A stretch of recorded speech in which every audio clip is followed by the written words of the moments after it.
iko hivi. Kwa mfano, umai kuona kipimo ambacho unakishika mkononi alafu kinapima mwili mzima? Basi ngoja tuache. Umai kuona kipimo ambacho unakishika mkononi hivi alafu kinapima mwili? Simwai kuviona?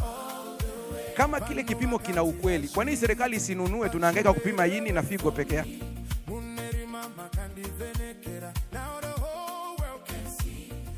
Niliomba msamaha mapema.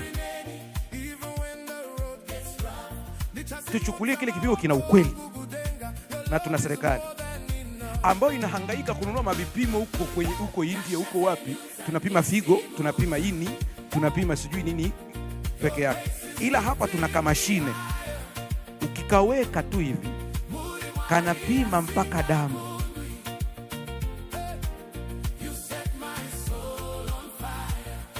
Nimetulia kidogo ili ingie kwenye akili. Mimi siku moja nilimbana mmoja, kaweka ile mashine vizuri, nikamwambia hapana, hapa hebu weka, kuna sehemu ya kuweka jenda ile mashine yake. Nikamwambia weka female. Hapana, wewe ni male. Nikamwambia ndio najua. Weka female. Akaweka mashine, ikaniskana, ikaonekana na fibroid.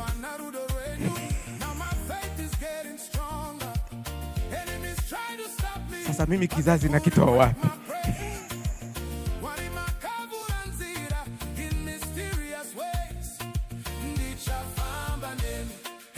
Kuna mtu akinitazama anaweza kusema pastor huenda anapinga tiba asili. Ni uongo. Mimi ni mdau mkubwa sana. Watu wa Muhimbili wanajua, ni mdau wao mkubwa kulikuwa kwenye kitengo cha research. Wanajua kabisa ni mdau mkubwa.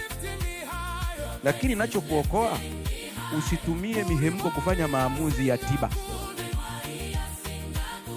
Haleluya.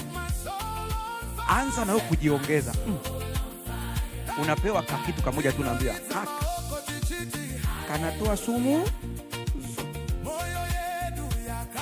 kunywa Thiodani alafu unywa. Tutakuja kula wali